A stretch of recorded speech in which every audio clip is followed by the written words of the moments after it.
The cost of a fan is 685 rupees. ఒక fan cost వచ్చి 685 rupees and table is 2250. ఒక table cost వచ్చి 2250. Find the total cost of 2 fans and 3 tables. Okay, మనం ఏం find out చేయాలంటే 2 fans ఇంకా 3 tables cost అనేది మనం ఫైండ్ అవుట్ చేయాలి. సో ఇక్కడ ఒక ఫ్యాన్ కాస్ట్ ఇచ్చి 2 ఫ్యాన్స్ కాస్ట్ అడిగాడు అంటే మనం ఇక్కడ మల్టిప్లికేషన్ చేయాలి, 2తో మల్టిప్లికేషన్ చేయాలి. ఓకే, ఈ 685ని 2తో మల్టిప్లికేషన్ చేయాలి. అలాగే ఒక టేబుల్ కాస్ట్ ఇచ్చి 2250, 3 టేబుల్స్ కాస్ట్ అడిగాడు అంటే ఇక్కడ మనం 2250ని 3తో మనం మల్టిప్లై చేయాలన్నమాట. ఆ తర్వాత 2 అనేవి యాడ్ చేస్తే మనకి మొత్తం కాస్ట్ అనేది వస్తుంది. సో ఇక్కడ చూడండి రైటింగ్ ఏమొస్తుంది అనేది.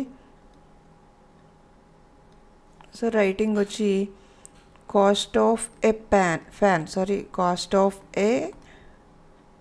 ఫ్యాన్ ఈజ్ ఈక్వల్ టు ఒక fan cost rupees 685.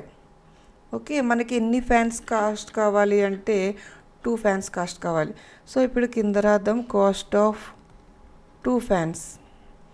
So 2 fans cost కావాలి అంటే ఒక ఫ్యాన్ కాస్ట్ని మనం ఏం చేయాలి, 2తో మల్టిప్లై చేయాలి.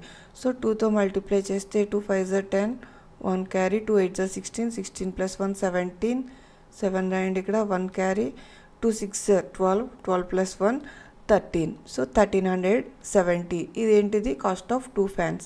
తర్వాత ఇంకేమి ఇచ్చారు, కాస్ట్ ఆఫ్ టేబుల్ ఇచ్చారు. కాస్ట్ ఆఫ్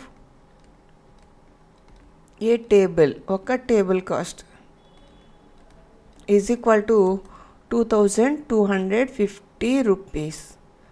ఓకే, ఎన్ని టేబుల్స్ కాస్ట్ కావాలి మనకి, 3 టేబుల్స్ కాస్ట్ కావాలి. ఇప్పుడు మనకి ఇక్కడ కాస్ట్ ఆఫ్ 3 టేబుల్స్. సో అంటే 3 టేబుల్స్ కాస్ట్ ఎలా వస్తుంది మనకి, ఒక టేబుల్ కాస్ట్ని మనం 3తో మల్టిప్లై చేస్తే 3 టేబుల్స్ కాస్ట్ అనేది వస్తుంది అనమాట. సో 3తో మల్టిప్లై చేస్తుంది. 3 0 0, 3 5 15, 5, 1 క్యారీ, 3 2 6, 6 + 1 7, 3 2 6. ఓకే, ఇదేంటిది కాస్ట్ ఆఫ్ 3 టేబుల్స్, ఇదేంటిది కాస్ట్ ఆఫ్ 2 ఫ్యాన్స్. ఇప్పుడు టోటల్ కాస్ట్ కావాలి. టోటల్ కాస్ట్ అంటే 2 fans cost plus 3 tables cost రెండు యాడ్ చేయాలన్నమాట. So total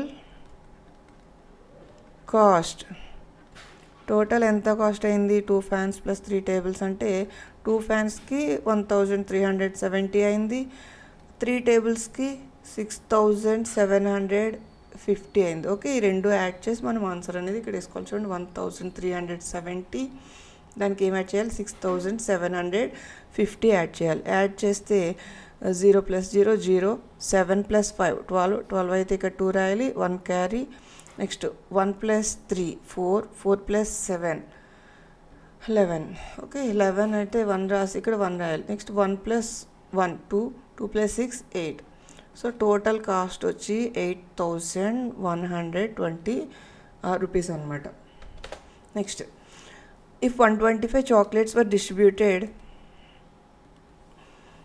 equally among 25 members, find how many chocolates will each get. ఇక్కడ చూడండి 125 చాక్లెట్స్ని 25 మెంబర్స్కి డిస్ట్రిబ్యూట్ చేస్తున్నారు ఈక్వల్గా. అయితే ఒక్కొక్కరికి ఎన్ని చాక్లెట్స్ వస్తాయి, how many chocolates will each get. Okay, ప్రతి ఒక్కొక్కరికి ఎన్ని చాక్లెట్స్ వస్తాయి. సో ఇక్కడ మనం ఈక్వల్గా డిస్ట్రిబ్యూట్ చేయడం అంటే మనం ఇక్కడ డివిజన్ చేయాల్సి ఉంటుంది అనమాట. సో మనం ఇక్కడ డివిజన్ చేసినప్పుడు చూడండి ఎంతమందికి డివైడ్ చేయాలి మనం చాక్లెట్స్ని, 25 మెంబర్స్కి డివైడ్ చేయాలి. కాబట్టి మనం 25తో డివైడ్ చేయాలన్నమాట. దేన్ని డివైడ్ చేయాలంటే 125ని డివైడ్ చేయాలి. సో 125ని 25తో డివైడ్ చేస్తే మనకి ఒక్కొక్కరికి ఎన్ని చాక్లెట్స్ వస్తాయి అనేది తెలుస్తుంది. సో ఇక్కడ రైటింగ్ వచ్చి నెంబర్ ఆఫ్ చాక్లెట్స్, ఎన్ని చాక్లెట్స్ ఉన్నాయి ఇక్కడ, number of chocolates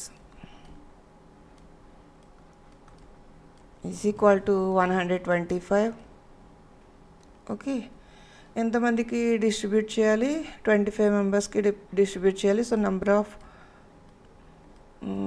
kids, suppose కిడ్స్కి డిస్ట్రిబ్యూట్ చేయాలి ఎంతమంది, 25. సో ఈచ్ వన్ ఎంత వస్తుంది, ఈచ్ వన్కి ఎన్ని చాక్లెట్స్ వస్తాయని అడుగుతున్నారు ప్రతి ఒక్కరికి. సో అప్పుడు మనం 25తో 125ని డివైడ్ చేయాలన్నమాట. సో ఎప్పుడైనా కూడా ఈక్వల్గా డిస్ట్రిబ్యూట్ చేయడం అంటే మనం డివైడ్ చేయొచ్చు. సో 25తో 125ని డివైడ్ చేస్తే ఎన్ని టైమ్స్ పోతుంది, 25 5s 125 మైనస్ చేస్తే 0. సో ఇక్కడ చూడండి క్వశ్చన్ ఎంత వచ్చింది మనకి, 5 అనేది వచ్చింది. సో ఎంతమందికి ఇవ్వచ్చు అనమాట, సారీ ఎన్ని చాక్లెట్స్ వస్తాయి ఒక్కొక్కరికి, 5 చాక్లెట్స్ వస్తాయి అనమాట. There four each one get 5 chocolates. ఒక్కొక్కరికి 5 చాక్లెట్స్ చొప్పున ఇస్తే మనం ఆ 125 చాక్లెట్స్ని ఎంతమందికి ఇవ్వచ్చు, 25 మెంబర్స్కి ఇవ్వచ్చు. నెక్స్ట్ ఇంకో క్వశ్చన్ ఏంటంటే, Ravi read 1/4 of pages in a book. ఒక బుక్లో 1/4 పేజెస్ని చదివాడు రవి. అంటే మొత్తం బుక్ చదవలేదు, ఆ బుక్ని 4 పార్ట్స్ చేస్తే అందులో 1 పార్ట్ మాత్రమే చదివాడు అనమాట. Ravi read 1/4 of pages in a book. How much part is at to be completed in the book. ఇంకా ఎంత పార్ట్, ఆ బుక్లో ఎంత పార్ట్ కంప్లీట్ అవ్వాలి అని అడుగుతున్నాడు. ఓకే, సరే ఇది చూసినట్టయితే బుక్ని చూడండి, సపోజ్ ఇదొక బుక్. ఈ బుక్ని ఎన్ని పార్ట్స్ చేశారంటే 4 ఈక్వల్ పార్ట్స్ చేశారు. ఎందుకంటే మనకు అక్కడ 1/4 Ravi read 1/4 of the pages in the book అన్నాడు కదా. కాబట్టి చూడండి ఇక్కడ డినామినేటర్లో 4 ఉంది. 1/4 అన్నప్పుడు డినామినేటర్లో 4 ఉంది, అంటే బుక్ని 4 ఈక్వల్ పార్ట్స్ చేస్తే అందులో ఒక పార్ట్ని రవి చదివాడు అనమాట.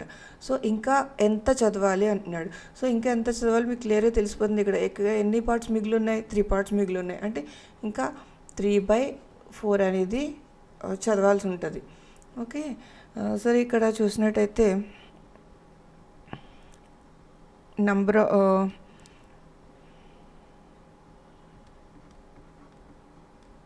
fraction of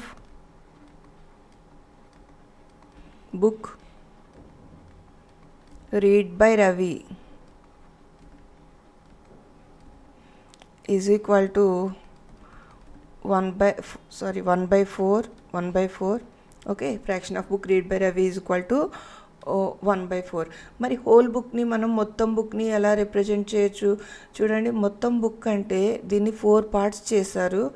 ఓకే, 4 పార్ట్స్ చేసినప్పుడు మొత్తం బుక్ అంటే ఎన్ని పార్ట్స్, మొత్తం 4 పార్ట్స్ చదివేసి ఉంటేనే కదా మొత్తం బుక్ చదివినట్టు. అంటే మొత్తం బుక్ అన్నప్పుడు 4/4 వస్తుంది అనమాట.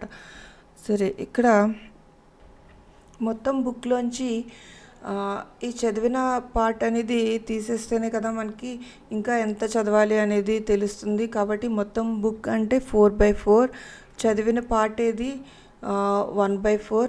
సో ఈ 4/4 మైనస్ 1/4 అనేది మనం చేయాలి.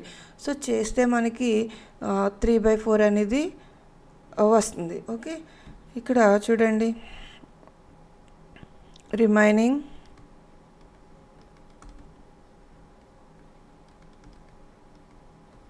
part of book